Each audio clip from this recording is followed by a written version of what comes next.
We're going to talk turkey. I love turkey. Honestly, I think I roasted off my first one when I was about 10 or 11 years old. My mom didn't feel well at Thanksgiving, and she let me have free reign. And I did a honey butter one, and it was so fabulous that I was hooked for the rest of my life. And I've spent, I don't know, 30 some odd years looking for the perfect turkey. Well, this is just about as close as it gets. This is an absolutely delicious, basic roast turkey. And here's how we're going to do it. Alright, so now I've already brined off my bird. I stuck him in a brine last night, and I pulled him out, rinsed him off, and I put him back in the refrigerator to air dry for a little bit, because that's going to help us have a really nice crispy skin. And here's our next step. Now, if you've got a roasting pan with one of those little thingies, feel free to use it. I don't use it just because I don't like how it kind of like squishes him and he makes it look a little odd. I make my own roasting rack, and here's how. I take a couple of onions, about 3 carrots, and 3 or 4 stalks of celery. It's no magic formula. There's nothing perfect about it. So you're going to use about 3/4 of your veggies on the bottom. And this is what we're going to set him on. So we're just making our own little rack here.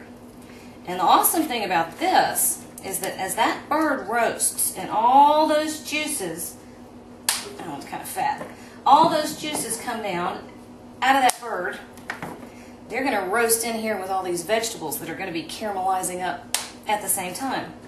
Which means the drippings that we're going to have to make our, what's that other stuff? Gravy. That make our gravy out of are going to be the most delicious stuff ever. Okay, so we're moving our bird. He's nice and dry. And even though I dried him when I pulled him out of the brine, I don't know if you can see, there's a good bit of liquid that's continued to collect down there. Alright, so he's already been seasoned from the inside out, so we don't have to worry about that. I'm taking the last of these little veggies and I'm just popping them right into that cavity. I'm a southerner. We don't usually stuff our birds, although I have discovered stuffing recently. I'm not going to change my mind, but I might use the technique some. We dress our birds. Our dressings go on the side and get baked off. So anyway, we're putting our veggies in here, and you want to loosely pack it. You don't want to just shove it in there to death until it's real tight. Makes it harder for the bird to reach the right internal temperatures. Makes it a little more difficult to get the whole even cooking thing. Okay, so we're almost done. Last thing I have are 3 or 4 cloves of garlic. And all of the vegetables that are inside are really just going to roast off and perfume the turkey from the inside. But I am keeping a couple cloves popping down here for the dressing. Alright, give me half a second. Let me give a quick wash. Now, I've got my oven turned up to 500 degrees. And I know that sounds insane, but here's what's going to happen. When I put him in there at that really high temperature, the skin is immediately going to start to crisp up. That also means that it's going to seal the skin and it's going to help keep all those juices inside. Now, because we've brined it already, he's going to be juicy and it's going to be full of flavor. This is just another little extra step. It also makes a huge difference in the cooking time. I don't have to get up at 4 o'clock in the morning on Thanksgiving and start my bird and go, I don't know, 8 or 12 hours or some of the ridiculous things I've heard. He's going to have about 3 hours. Now, and that's because we're going to jump start him at 500. So anyway, here's our bird. A little bit of oil. I'm not using butter and I'm not using olive oil because I'm starting at such a high temperature. Butter and olive oil have much lower smoke points than a lot of other oils, and we don't want it to break down and get that bitter burn taste. Don't worry, you're not going to miss it. This is just peanut oil. And you can use, anything. You can use sunflower or safflower or just a plain good vegetable oil. You don't need tons, and you're not doing this part for the flavor. You're doing this, again, to get that crispy, golden, beautiful perfection thing happening. Now, if you notice, I also have put nothing else on the skin of this bird. Again, we don't need it. It's already inside. If you salt it at this point, you're going to have a salty bird. Now, there's tons of other recipes that you can do when you're roasting a bird. This is just our basic. There's all kinds of herbs that you can do. If you want to use butter at some point, now see, am I getting, there we go. If you want to use butter at some point, rub it under the skin or use fresh herbs, that's awesome as well. All right, I'm gonna have to get me a string and tie this one up. He's not behaving. All right, hang on a second, wash my hands, get a string, and we'll show you how to truss it, and then I'll be back to show you to put it in the oven. All right, normally I don't mess with trussing a turkey. Normally I can snap that joint right there and it'll tuck under the legs. It's just not cooperating. And this particular turkey came with that neat lifty skin thingy where the legs are already tucked in.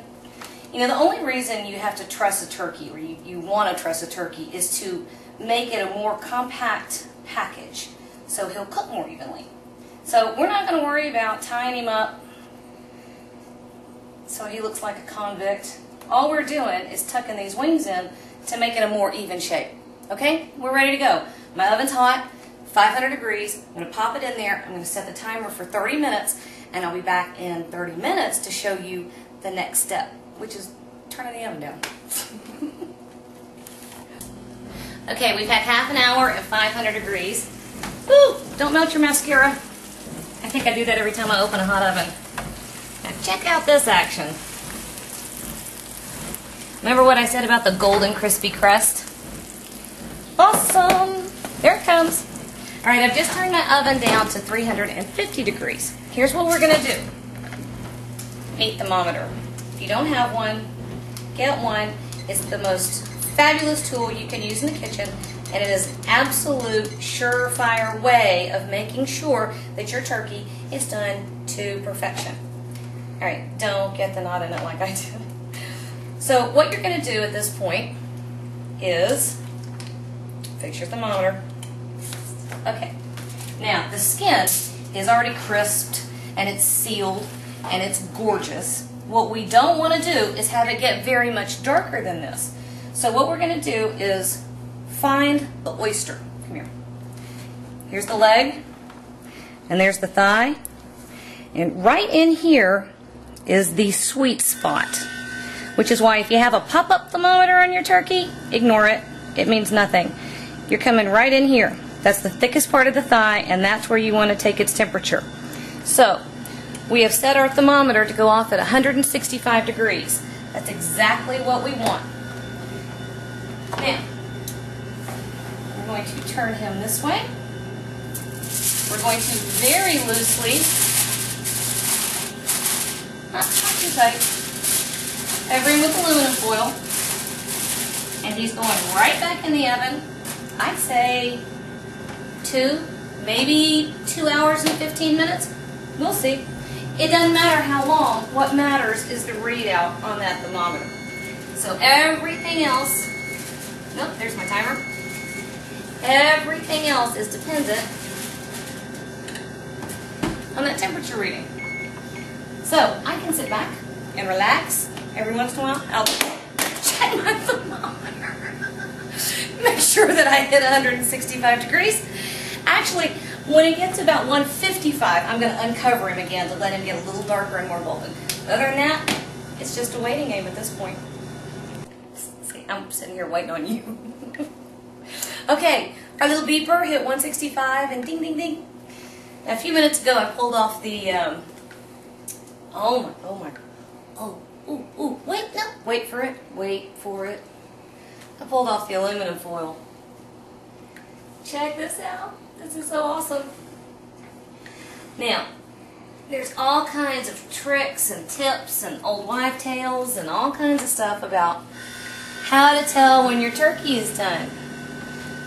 You're supposed to pierce it and wiggle the thighs and do all kinds of stuff and check for the juices. We don't have to, because we know that if we've hit 165, we're good to go. And that's all you need to know. Don't worry about the rest of it. That's why you can throw cooking temperature charts and timing and all that out the window. Now, this turkey is done and is ready. Do not touch anything on this bird for at least half an hour. It's the resting period. Now, you can see, well, maybe you can't see on camera, but you can see that there are a place or two where the juices are still coming out. Right, there's one. You can see it still coming. If I cut into this turkey right now, what's going to happen is all the juices inside the bird are going to go running off into the pan, which is not where we want them. What we have in the pan is great stuff for gravy, but we want all the juices possible to stay in the bird. So he's going to rest, okay? We're not going to touch him. I'm going to set him over here. He's going to rest. And I am going to come back in a minute, though, and show you how to make the best gravy you've ever had in your life. And then I'll show you how to carve it. But that's another video.